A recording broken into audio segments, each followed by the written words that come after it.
कहानी की शुरुआत में हमें रोजी नाम की एक लड़की को दिखाया जाता है जिसकी उम्र 28 साल है। जब वो 18 साल की थी तब वो माइक से मिली थी और आज वही दिन है जिस दिन वो माइक से पहली बार मिली थी। पिछले 10 सालों से वो माइक को जानती है। माइक ने उससे कहा था कि 10 सालों के बाद वो उससे शादी करेगा। पिछले 5 सालों से माइक और रोजी एक साथ रहते हैं और आज वही दिन है जब माइक को उसे प्रपोज करना है। इसीलिए रोजी बहुत एक्साइटेड होती है। उसकी ब्लेजर की जेब में उसे एक डायमंड रिंग भी मिली होती है जो ब्रेकफास्ट के दौरान वो माइक को दिखाती है और कहती है कि पिछले 10 सालों से मुझे इस पल का इंतजार था। तुम्हें ये पल याद है? मैं बहुत खुश हूँ। माइक कहता है कि ये रिंग मैंने तुम्हारे लिए नहीं ली, ये मेरे क्लाइंट की है, आज मुझे उन्हें देनी है। और ये कहकर माइक वहाँ से चला जाता है।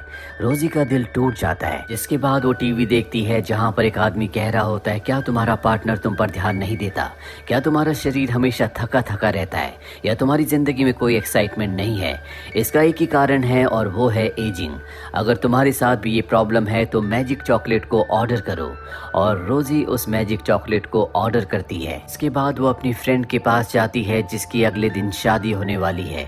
उसकी फ्रेंड कहती है कि अगर माइक तुम्हें प्रपोज नहीं करता तो तुम कल शादी के दिन सबके सामने उसे प्रपोज कर देना। रोजी को उसका आइडिया बहुत अच्छा लगता है और अगले दिन सबके सामने वो माइक को प्रपोज करती है। माइक कहता है कि ये हमारी दोस्त की शादी का दिन है, बहुत खास दिन है, हमें इसे खराब नहीं करना चाहिए। ये कहकर वो वहाँ से चला जाता है। रोजी भी उसका पीछा करती है। वो जानना चाहती है कि माइक के दिल में क्या है। रास्ते में माइक उसे कहता है कि मैं तुमसे ब्रेकअप कर रहा हूँ। ये सुनकर रोजी का दिल टूट जाता है और रोने लगती है। उसने जो मैजिक चॉकलेट्स ऑर्डर की थी वो आ चुकी हैं जो उसी के सामने गाड़ी में होती है। टेंशन और फ्रस्ट्रेशन में वो चॉकलेट्स खा लेती है जिसके बाद उसके अंदर बहुत कुछ बदलने लगता है। कुछ पलों के लिए वो शून्य में चली जाती है और जब वो वापस अपनी सेंसेस में आती है तो देखती है कि उसने अपनी कार से दूसरी कार को हिट कर दिया होता है। वो अपनी कार से बाहर निकलती है, अपने आप को कार के ग्लास में देखती है। वो देखती है कि वो पहले से बहुत यंग हो चुकी है। वो एक बार फिर से अपनी फ्रेंड के पास जाती है। उसकी फ्रेंड जो कि उसे पिछले कई सालों से जानती है, वो समझ जाती है कि ये रोजी तो है लेकिन इसका दिमाग आज से 10 साल पहले यानी कि 17 साल की उम्र में जा चुका है। दरअसल उसकी एज कम नहीं हुई होती लेकिन 10 साल आगे क्या हुआ रोजी को कुछ याद नहीं है। उसका माइंड अब उसी पॉइंट पर है जहां पर 17 साल पहले था। 17 साल की उम्र के बाद उसके साथ क्या हुआ उसे कुछ याद नहीं है। वो सोचती है कि वो अब एक मशहूर पेंटर बन चुकी होगी। वो फ्रांस जाना चाहती थी, वो फ्रांस भी गई होगी। ये सब उसके सपने थे पर उसकी दोस्त बताती है कि तुम कुछ भी नहीं हो। ये सुनकर उसे बहुत दुख होता है। पूछती है कि मैंने 10 साल क्या किया। उसकी दोस्त बताती है कि तुम 10 सालों से माइक को डेट कर रही हो, 5 सालों से उसके साथ रह रही हो और आज उसने तुम्हारे साथ ब्रेकअप भी कर लिया। ये सुनकर उसे बहुत हैरानी होती है। अब माइक भी वहाँ पर आ जाता है। माइक उससे कहता है कि मैं तुम्हारे साथ नहीं रह सकता। दोनों की लाइफ बहुत मोनोटनस है। हम एक ही रूटीन हर रोज जीते हैं। हमारी जिंदगी में कुछ भी एक्साइटमेंट नहीं है। रोजी कहती कि तुम्हारे साथ रहना भी कौन चाहता है? तुमने अपनी शक्ल देखी है, तुम 34 साल के एक बूढ़े इंसान हो। ये कहकर वो वहाँ से अपनी दोस्त के साथ पब में एंजॉय करने के लिए निकल जाती है। माइक को कुछ समझ नहीं आता कि रोजी को क्या हुआ, वो कैसे इतनी जल्दी बदल गई। पब में दिखाया जाता है जहाँ पर रोजी बहुत एंजॉय करती है। उसके अंदर बहुत एनर्जी होती है पर कुछ ही घंटों के बाद उसके अंदर जो चॉकलेट का असर होता है वो पूरी तरह से खत्म हो जाता है। वो एक बार फिर से 28 साल की रोजी बन जाती है। वो अपने आप को पब में देखकर हैरान हो जाती है। उसकी दोस्त उसे उसकी रिकॉर्डिंग दिखाती और बताती है कि तुमने क्या क्या किया। वो अपने इस बदले हुए रूप और व्यवहार को देखकर हैरान होती है। तभी माइक का उसे कॉल आता है। माइक कहता है कि तुम्हारे पास मेरा आईपैड है जिसमें बहुत ही इंपॉर्टेंट डिजाइन्स है जो मुझे अपने क्लाइंट्स को दिखाने हैं, मुझे मेरा आईपैड चाहिए।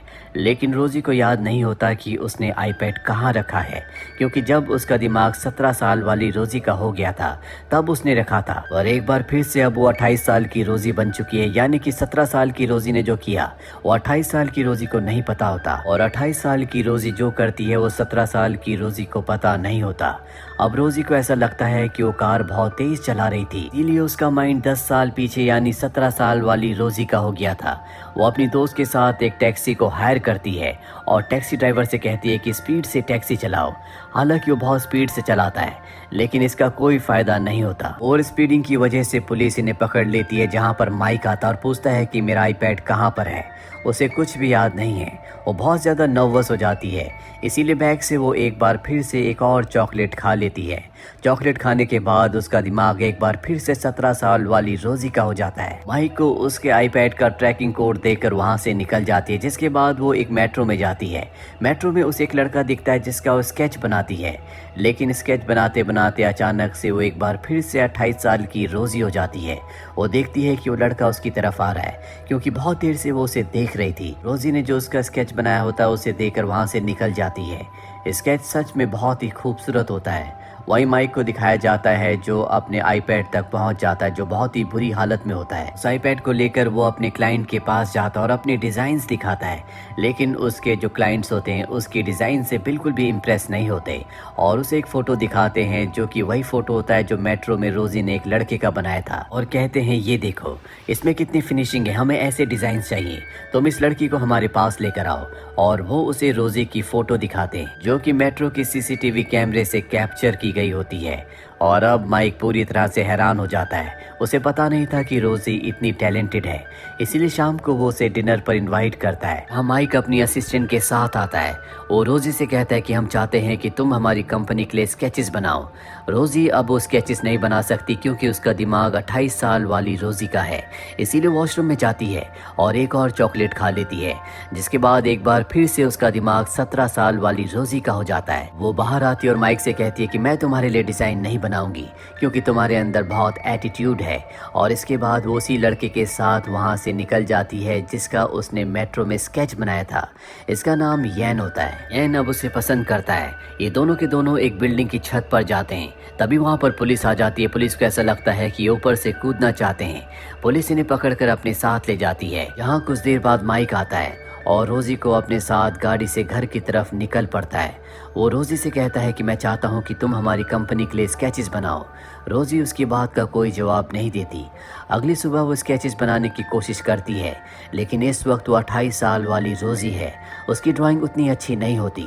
10 सालों में उसने सब कुछ बर्बाद कर दिया। शाम को माइक रोजी को अपने साथ टेनिस कोर्ट में ले जाता है जहाँ पर रोजी टेनिस खेलती है, लेकिन वो बहुत बुरा खेलती है। इससे उसे बहुत दुख होता है। वो अपने साथ चॉकलेट शेक लाई होती है जो उसकी दोस्त ने उसे बना कर दिया था। वो उसे पी लेती है। भी उसकी दोस्त का उसे कॉल आता और कहती है कि मैंने एक चॉकलेट शेक में मिला दी थी और अब क्योंकि उसने पी ली है इसीलिए एक बार फिर से उसका दिमाग 17 साल वाली रोजी का हो जाता है। इसके बाद वो बहुत ही बेहतरीन टेनिस खेलती है, यहाँ तक कि वो माइक के बॉस को भी हरा देती है और वहाँ से निकल जाती है। वो यैन से मिलने जाती है जिसे वो पसंद करती है। यैन भी उसे बहुत पसंद करता है। यैन कहता है कि इससे पहले कि तुम्हारा दिमाग फिर से बदले मैं तुम्हें बहुत दूर ले जाऊंगा। वो उसे अपने दोस्तों के साथ कैंपिंग करने के लिए ले जाता है। अब यहाँ पर 17 साल की रोजी को पता है कि वो 28 साल की रोजी बन जाती है और 28 साल वाली रोजी को भी पता है कि वो 17 साल वाली रोजी बन जाती है, लेकिन ये दोनों अपनी अपनी एज वाले दिमाग में क्या करते हैं इन्हें नहीं पता। अब 17 साल के दिमाग वाली रोजी यैन के साथ है जो उसे किस करना चाहता है। हालांकि वो पहले भी कोशिश कर चुका है, लेकिन जैसे वो किस करने वाला था उसका दिमाग 28 साल वाली रोजी का हो गया था। एक बार फिर से चॉकलेट का असर खत्म होने वाला है। दरअसल चॉकलेट का असर 5 घंटों के लिए होता है, इसीलिए रोजी बाहर जाती है और अपने मोबाइल में 28 साल वाली रोजी के लिए एक वीडियो रिकॉर्ड करती है जिसमें वो कहती है कि इस बार यैन को किस करने देना। अब वो वापस यैन के पास आती है। उसका दिमाग 28 साल वाली रोजी का हो चुका है। वो यैन से कहती है कि तुम्हारे क्या सपने। वो कहता है कि मैं बहुत बड़े बड़े काम करना चाहता हूँ। रोजी पूछती है कि मैं इन सपनों में कहाँ हूँ। वो कहता है कि तुम ही मेरा सपना हो, तुम मेरे दिल में हो। रोजी हमेशा से इसी तरह का लाइफ पार्टनर चाहती थी जो उसे इम्पोर्टेंस दे, जो उसकी केयर करे, ना कि माइक जैसा पार्टनर जो कभी उसकी परवाह नहीं करता था, जिसने अब उसके साथ ब्रेकअप भी कर लिया है। अब जैसा कि 17 साल वाली रोजी ने उसे किस करने के लिए कहा था, वो यैन को किस करके वहां से निकल जाती है। साथ ही उसने माइक के प्रोजेक्ट को भी एक्सेप्ट कर लिया था जो कि बहुत ही बड़ा काम था। वो काम उसे 15 दिनों में खत्म करना है, जिसके लिए उसे लगातार 15 दिनों तक 17 साल वाली रोजी बनकर रहना होगा। उसके पास चॉकलेट्स होती हैं, इसीलिए चॉकलेट्स खा खा कर लगातार काम करती रहती है। जब उसे मन करता है वो एंजॉय भी करती है। कभी वो माइक के साथ जाती है और कभी यैन के साथ। वो लाइफ को जी रही होती है। उसने अपना पहला प्रोजेक्ट असाइनमेंट भी पूरा कर लिया जो क्लाइंट्स को बहुत पसंद आता है, लेकिन अब भी उसे बहुत सारी पेंटिंग्स बनानी है। वो सभी पेंटिंग्स को बनाते हुए अपने आप को रिकॉर्ड भी करती है ताकि 28 साल के दिमाग वाली रोजी भी पेंटिंग को दोबारा सीख सके जो कि वो 10 सालों में भूल चुकी है। अब 15 दिन बीत जाते हैं और वो अपने काम को ख़त्म कर लेती है, जिसके बाद उसकी पेंटिंग की एग्जीबिशन लगती है जहाँ पर माइक का बॉस भी आता है। वहाँ पर जितने भी लोग होते हैं सबको उसकी पेंटिंग बहुत अच्छी लगती है, सब उसकी बहुत तारीफ करते हैं। लेकिन यहाँ पर रोजी और उसकी दोस्त को पता चलता है कि चॉकलेट फैक्ट्री अब डिस्ट्रॉय हो चुकी है, यानी कि अब इनके पास जितनी चॉकलेट्स हैं उन्हीं से इन्हें काम चलाना होगा। वो चॉकलेट्स खत्म होने के बाद कभी भी 17 साल वाली रोजी वापस नहीं आएगी। अब जितने भी लोग एग्जीबिशन देखने आए होते हैं वो कहते हैं कि हम चाहते हैं कि तुम एक लाइव पेंटिंग बनाओ। हालांकि रोजी के पास अब भी चॉकलेट होती है, लेकिन उसे तय करना है कि उसे 17 साल वाली रोजी बनकर पेंटिंग बनानी है या 28 साल वाली रोजी बनकर। इस वक्त उसका दिमाग 28 साल वाली रोजी का होता है। वो तय करती है कि वो अपने अस्तित्व में रहकर ही पेंटिंग बनाएगी और वो पेंट करना शुरू करती है। सच में वो बहुत ही अच्छी पेंटिंग बनाती है, क्योंकि इतने दिनों तक 17 साल वाली रोजी के वीडियोस देखने के बाद, उसके दिमाग में रहने के बाद अब कहीं ना कहीं उसका छुपा हुआ टैलेंट वापस आ चुका है। एग्जीबिशन खत्म होने के बाद वो वापस अपने घर आ जाती है, जहाँ पर अब भी उसके पास कुछ चॉकलेट्स हैं।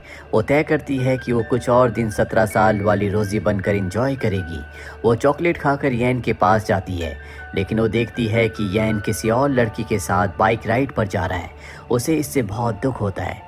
कुछ देर बाद जब वो 28 साल की रोजी बन जाती है तो वो यैन से पूछती है कि तुमने मुझे धोखा क्यों दिया। यैन कहता है कि मैंने भी तुम्हें किसी और के साथ देखा था, इसीलिए मैंने भी गर्लफ्रेंड बना ली।